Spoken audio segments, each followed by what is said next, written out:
Nice. Yeah, just trying. Lovely. Why don't we start with you? People just start coming in, but tell us about what are your weapons of choice and when are you most likely to deploy them? Yeah, so I'm a guardian nurturer, and I think those are my two weapons. Mhm.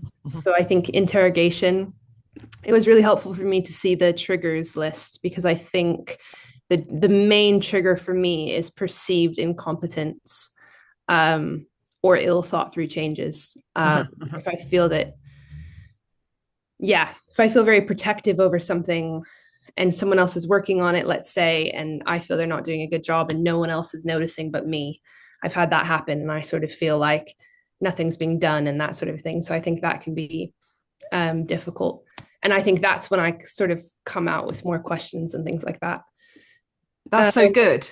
So let me just recap for people just coming in. So Noelle's saying that the perceived incompetence in others can be a real trigger. Mm, If no one else is saying anything and picking up on it, but there's something that's not been done properly, that sure. can be really hard, really triggering. Yeah, carry on, Noelle. Sorry. yeah, so I think that's where the sort of interrogation for me comes out, where I want to ask questions and know, more about to see if anyone else sees what I'm seeing. Yeah, And then so good. Go on. yeah, yeah. Um, and then the other one is that my second voice is a nurturer, and I think withdrawal of care sometimes, but not as much. But I think I was saying to Claire, if I feel like something is really big and I can't quite Mm, handle it, I think sometimes my reaction can just be, well, I can't do this. And maybe if I feel overwhelmed, and then I tend to care about it a bit less, I think. I don't feel that one as much as I feel mm. the Guardian one is the one I feel I've experienced much more. But yeah, Yes, yeah. really good. So good to get clear. So it's thinking about when that's most likely to happen and what interventions you can put in. That's where we're going to be moving to. So that's you as a guardian, Noelle. Yeah. Great. Let's hear now from a connector. Rachel, can we hear from you, please? Um, yeah, so me and Di both said the same. We're both creative Mm, connectors. And it was quite interesting that we could both also resonate with some of the nurturer's weapon as well. mm. Yeah. Definitely. And why would that be, do you think? Because there's that voice too. It could be that. I mean, I've got you both down as connected creative Mm, pioneers. Mm. But we all have all five voices and mm, we can all reach for all five weapons. And remember, our personality is a combination of nature, nurture, and choice. So it could be that we have chosen a weapon that we think is more socially acceptable. yeah. It could be that we've got somebody in our lives, like a parent or an authority figure or a friend, Mm, who seems to deploy a particular weapon in a way that seems acceptable to you. So you've adopted it. So there's lots of reasons why we might choose a weapon that's not necessarily matches our natural voice order. But what does it look like for you, Rachel and Di, when you deploy that withdrawal of care? When might it be? When might it come out? I think I'm just kind of looking at some of the triggers that I made notes on, and there's definitely crossovers. So for nurturer, one of the triggers that it references, I think Steve referenced, was people they care about being unjustly treated, Mhm. and with creative pioneer, um, there's a kind of sense of like there's a moral compass and there's a kind of justice armor to there as well as seems the kind of pursuit of truth, truth matters, that kind of stuff. So I can definitely see the crossover there. Um, yeah, I struggled. I almost wanted to collect all five weapons and Yes. thought, oh, hang on, I'm not supposed to connect these weapons. But like, I could see. I think Rich and I, yeah, were sort of resonating with the nurturer, Mhm. where perhaps I wouldn't have seen that before. So there's definitely that there as well for sure, and I think it's that sort of justice, kind of moral compass piece. Yes, very good. Kate, do you resonate with that as another connector?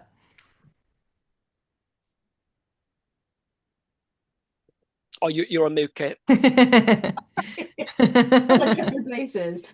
Um, Absolutely. I said to Katie, I was like, I also don't know. I feel like I'm very passive aggressive in general when it comes to dealing with conflict, and that's Mm, hugely my family of origin is a big part of that.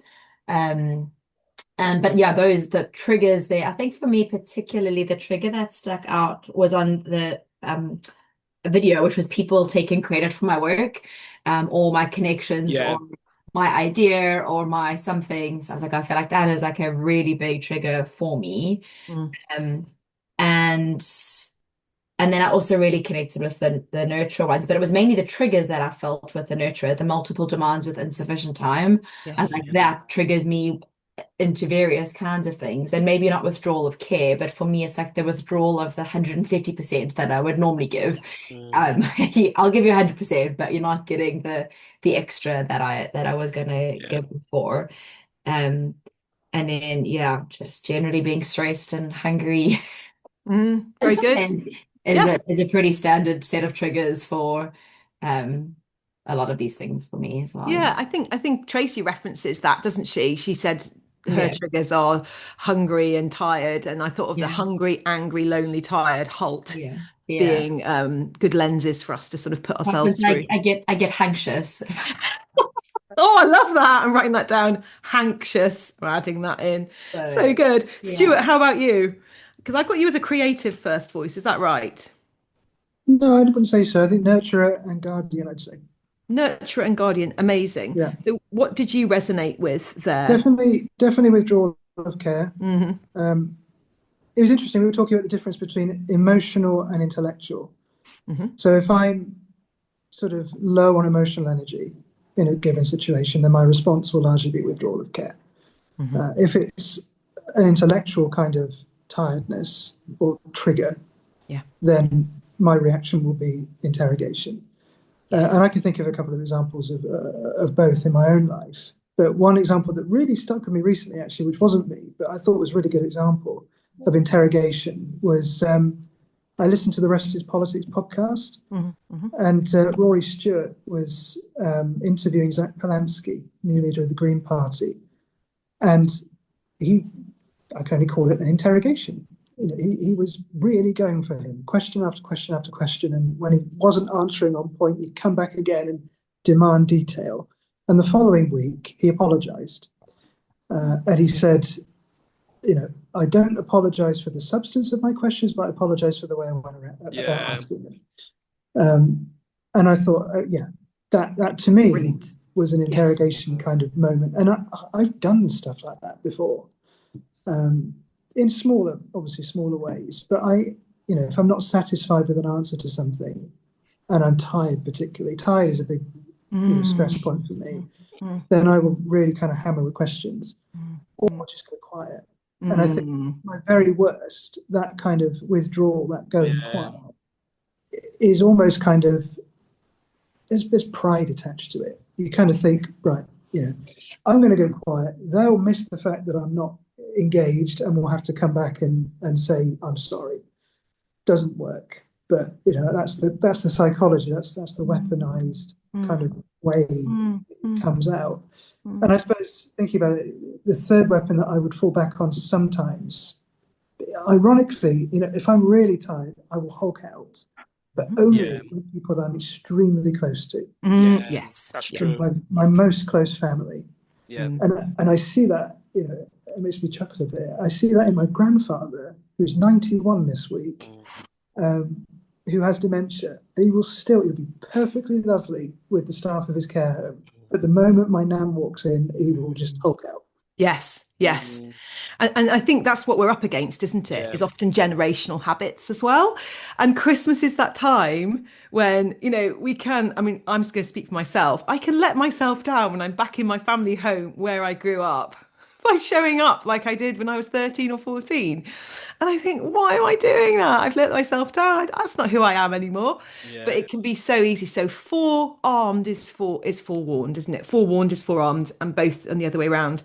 So Beth, we're going to hear from you immediately after the next section. So I want to hear from you first after the core process, if that's okay, as another nurturer as well. But let's dive into the next bit, because it's important that we now ground our findings in action, isn't it?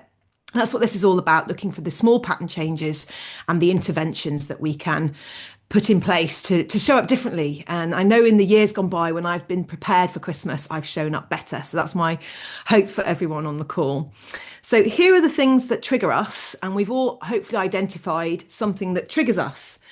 And I wrote down my triggers as quite a list: tired, run down, bored, too busy, or not having enough time to process, not enough time with important people in my life. So I wrote down a number of triggers and I thought, what is something I can do and with whom? So when am I most likely and with whom am I most likely to let off these triggers? We've already identified this, haven't we?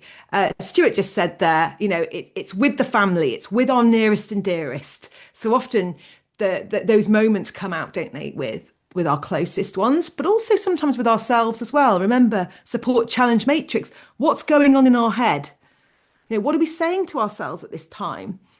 Are we being kind to ourselves? And then what about our family? And then our wider team? They could be our best friends, our close neighbours, people we see regularly, and indeed our team at work in the last few days, and then immediately after Christmas as well. How are we showing up with those people, and who is most likely to get on the end of our wrath? I know there was a community argument that happened a few years ago on our street when we were doing a Christmas market on our street, and a neighbour hulked out at another neighbour.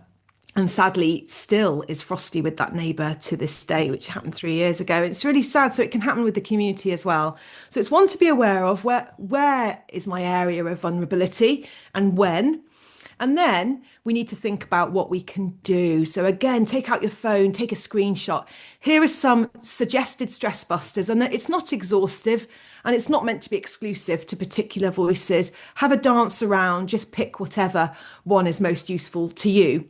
But here's a funny one for me. So as a pioneer, my stress buster: finding a place to be competitive. I've got my youngest son, Laurie. He loves playing competitive games. A couple of other members of the family don't like competitive games so much, but he loves to play. We often play chess together, and that feels healthy for both of us. So that's quite a nice time. Find a trusted friend who can help me to process my feelings, because I don't always know how I feel. Emotional intelligence isn't always my most accessible suit. So make sure I'm having time with my close friends over Christmas, and not just having lots of generalized time with lots of people, but having some quality time with those important people too. So think about what you need at this time to help you to show up better. And we're just looking for one thing. Okay, you may be able to stretch to two, but we're most likely to implement one thing, and that can be huge. That can be a game changer for us. So let's go to our core process. So I will show you an example for me. Call it: I can let off a grenade launcher, or I can interrogate. Own it. When? Okay, when am I most likely to? When I'm not giving myself time to energize, when I'm not being intentional about energizing myself. Respond. Okay, I can pick one of two things, and I probably will pick both. I need to have some quality time with my best friends. Okay, response. I also like work. Okay, and what I tend to do in the holidays is I have a complete down tools from all work. And that doesn't always work that well, because I quite like doing work. It actually is quite a nice outlet for me to feel energized. So I'm not going to schedule any contact work with clients, but I am going to do some admin bits and pieces that I enjoy, maybe write a blog, maybe pop on LinkedIn, but only at certain times when I'm not in those important family and social gears. So execution, what am I going to do? Well, when I looked at this call, I actually texted a good friend, a really good friend of mine. We're godparents to each other's children.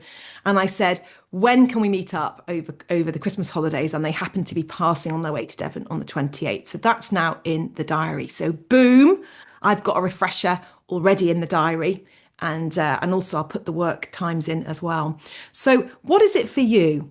So that's the next thing I'd like you to think about in this time together back in your twos is, what's your stress buster? What's going to help you to stay healthy over time? And what can you do? Take yourself through the core process to put in some times to be energized across the Christmas holidays so that you have the best chance of showing up with everyone in your life, with all of those circles of influence in your life.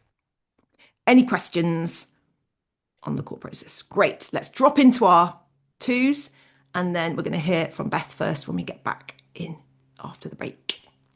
See you soon. It is a bit like that. I'm just doing something funny today. That people are obviously having good chats and don't want to yeah, come straight back in, which is a good thing. yeah, You two are like the speediest. I know, because it was bringing up a message like, oh my. I need to hear from Katie as well. I've realised it was Katie and Beth. I need to hear from. Yeah.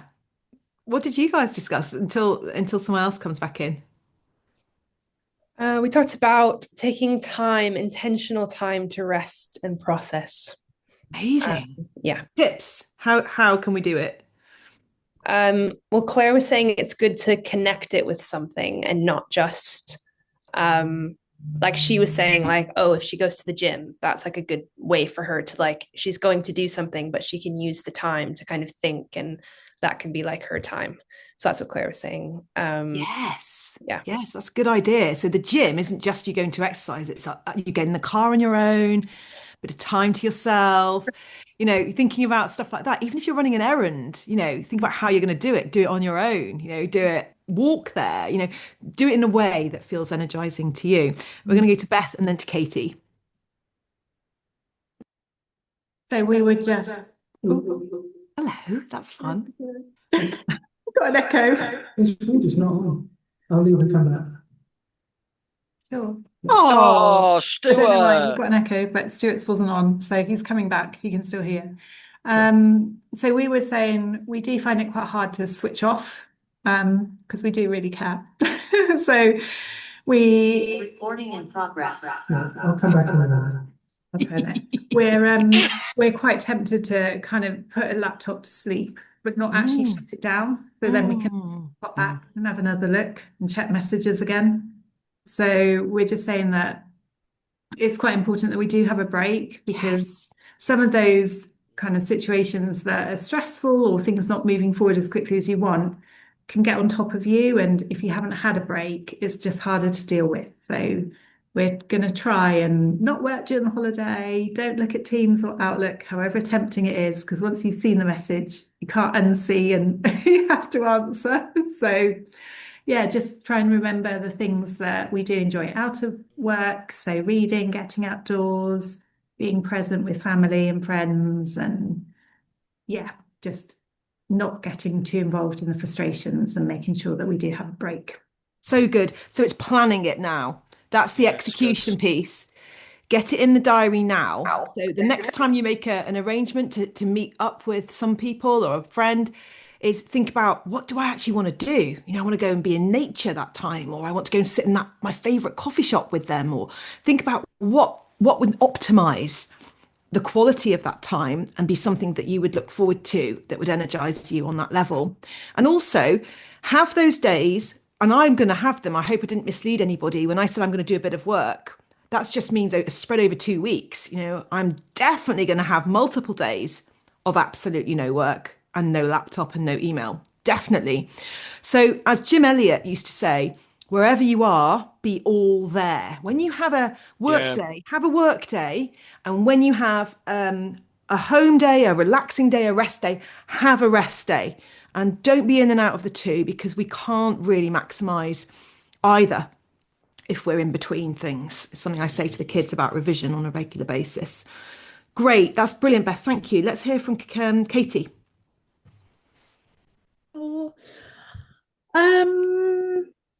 I felt like, well, if we take this Christmas period as an example, I was saying to Kate, we have family at distances on both sides. So we don't often just spend Christmas Day with family. It's often an extended period of time to make the most of seeing them. But I find that exhausting because you don't have any time to yourself. But it's quite hard to manage when you're not hosting, because you don't always have control over it. But Kate had a really good suggestion. She was like, give yourself a bedtime.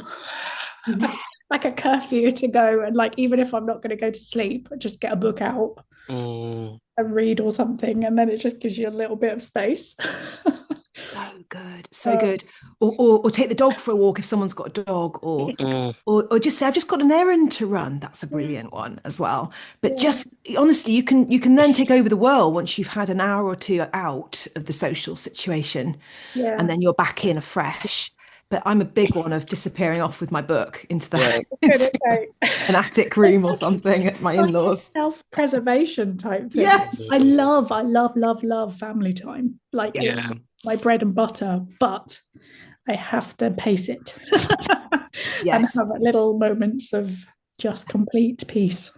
So get it in the schedule, and the next thing you can do is ask someone to keep you accountable for it. So who is there in that family who just would totally get that and say to them, please, can you ask me on certain days? They can set an alarm on their phone or ask me, have you had some time out? And can you help release me? We have that phrase in our family, like, can I be released to go and do this? Can you release me to do it? So that could be really good. Katie and Kate, that's some great work there. Rachel, what have you got? Don't know why I wasn't expecting you to come to me. I said that I love spending time planning and prioritizing work and that, and I never realized that that was something that was okay to do. So this has really given me permission to go to do that. Yeah. It's the way you do it, isn't it? You don't have to do it in connection with emails. You can do it offline, but you can also just schedule it so it's contained. And when does it work well, and it won't get in anyone else's way, or it won't be triggering as well. But do be aware, as has been raised, sometimes then if you open emails, like Beth said, and a problem can land in your lap. Don't be hijacked. Work at all. This is just time to sit down. It doesn't even have to be work related. Yes. I just enjoy planning. Yes. Love it. So get that scheduled. Di, what have you got? Yeah, similar to Rachel, actually. I think for me, I've realized that rest isn't about doing nothing. It's about being proactive with things that I want to do. And I think, just being aware that giving myself space to dream, I think is a really big one. So I think you mentioned that, Laura, as well, didn't you, earlier? And that certainly resonates with me as well. Kind of, that sort of New Year kind of thing of reflecting on the year gone, but also thinking like what are the things I'd love to do this next year. So there's a kind of dream big, asking kind of what if questions really energize me, and then trying to kind of focus on little things that you can then see progress with. So I found it really edifying recently. I've usually got like about 15 books on the go that I haven't finished, and it can be really frustrating. But I've kind of switched that up recently, where I've gone, right, I'm just going to kind of hone in on one till I get to the end. And I found that really edifying. And so I think I enjoy kind of having space to see kind of, bits of progress as well. So good. Yeah. So having a deadline can be really helpful. I'm in a book club. Yeah. And that makes me read the book when I know we're going to be meeting on the Friday, because I want to be able to engage from an informed perspective. So perhaps reading a book with someone else who's also reading the book and having a meet up with them is quite a fun way of giving yourself a deadline as well to get the book done. And it's a good way to do the core process as well. Great. Who else? Kate, have we maybe just one thing from you? I basically said I was feeling quite smug because I was like, oh, we've planned basically to have lots of alone time over Christmas, and we're only have my father-in-law coming around. But I said to Katie, the challenge is actually now I'm going to get my time filled up by all the like nonsense things that just happen to come my way. Yeah. And I've done the first step of like ensuring I've got lots of space and time. But the danger is now that I'm going to end up either like cleaning my oven or like spending time with people I don't even really want to spend time with because I'm free and I don't have a good reason not to be here. So it highlighted to me, I've only done half the process and I still need to block it. Yeah. Kate, date with yourself. If someone comes in, sorry, I've got something on that day. I've already got plans with yourself. That's fine. I'm seeing someone who's kind of neat. Just don't tell them who. Claire, last thoughts from you as we end. Yeah, I think Di, you said half of it. Rest isn't about doing nothing, it's about doing something nourishing, whatever that is for you. And I will just add in, we've got a 3-week break now until the next session, and during the next session we are covering 3 different elements, and it'll be an hour and a half meet next time. So just make sure that you've scheduled in enough time after your nourishing rest to cover off all those different sessions. Love that word, nourishing, and that can be part of the nourishment as well, to have some leadership time for you. So maybe you want to space that out, so you've got half an hour and something to chew on, as part of your devotional time, your me time during that day. So happy Christmas, one and all. Don't forget the greatest journey. I just found this. Stop it. I found it in my Christmas box. And brownie points for Laura Mears. I nearly asked you to read it out, but it's so cool. I love it. But if you haven't seen the Mr. Bean 4-parter on Netflix, it's quite triggering. It's stressing me out. I love it, but it's stressing me out as well. The last 20 minutes it's worth. I literally had to call James in for the last 20 minutes because he was just too triggered by all of the mayhem going on. But have a lovely Christmas, everybody. And I'm looking forward to hearing victory stories when we get back of how the tools and your intentionality has made a difference, because it will do. Just keep applying them, keep going. It's such a lovely group, such lovely people. Guys, Laura, I'm so sorry. Could you just remind me again, Claire, what the how many sessions we catch up on and when we're next meeting? So it'll be 3 sessions. So you've got rules of engagement, liberation statements, and then core process, your 5 voices action plan, and that's on the 6th of January. So 13, 14, and 15 by the 6th of Jan. Great. Yeah. Thank you. Any other questions? Stay on. Otherwise, have a happy Christmas. Bless you. Bye. Ho, ho, ho. Bye.